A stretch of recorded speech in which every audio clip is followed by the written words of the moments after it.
Good morning, everyone. Good morning. My name is Christina Alvarez. I'm the Executive Director of Episcopal Impact Fund, and I'm the Canon for Social Ministries for the Diocese of California. I'm really grateful to all of you for your very warm welcome. Thank you.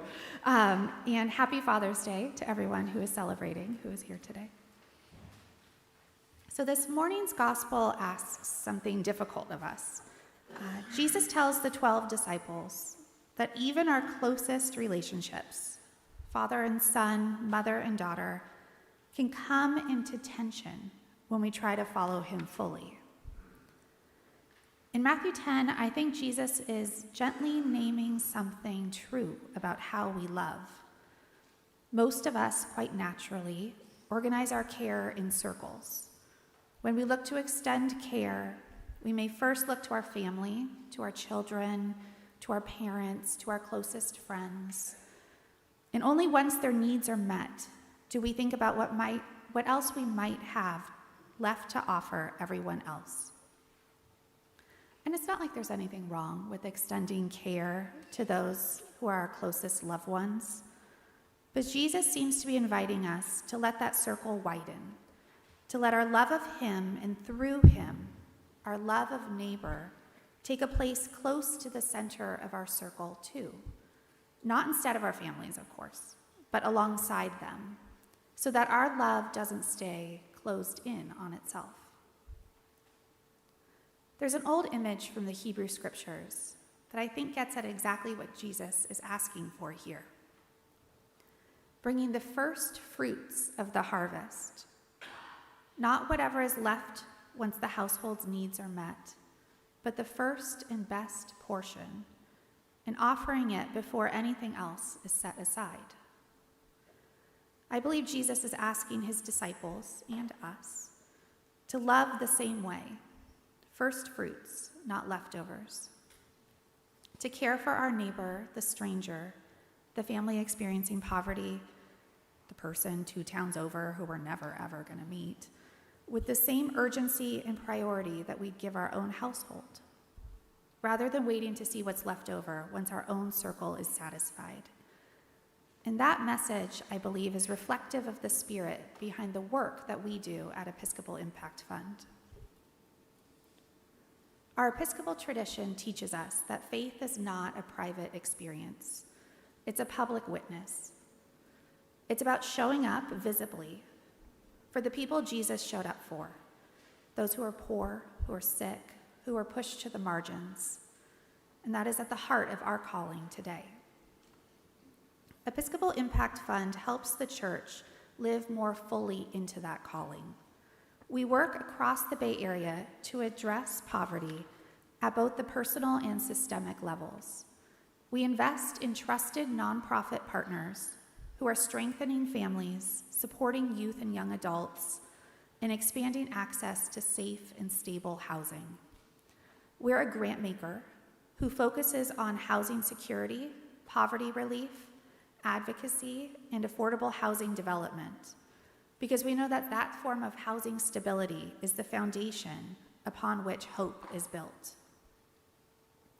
For nearly 50 years, we have served the Bay Area and the Diocese of California by walking alongside neighbors experiencing poverty and housing instability. This looks like us gathering in the pews on Sunday and then really showing up for our neighbors on Monday.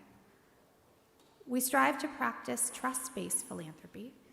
So what this means is we partner with nonprofit organizations doing hands-on transformative work, and by engaging congregations and values-driven supporters who want their faith to make a tangible difference in the world.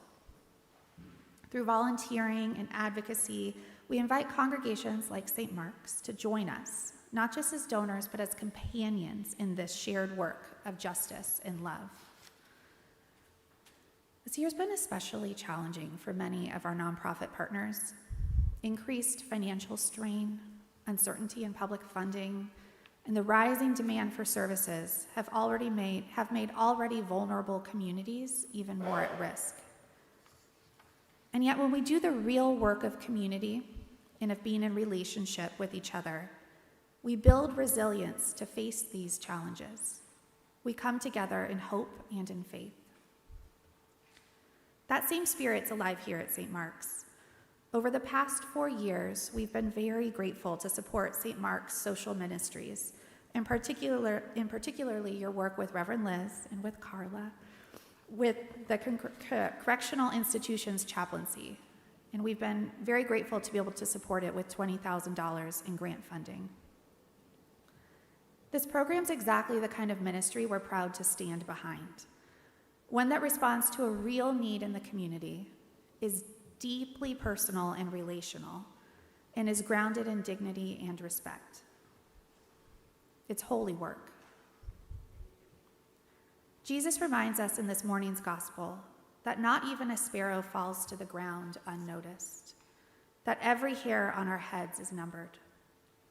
Nothing about any of our neighbors escapes God's attention or care.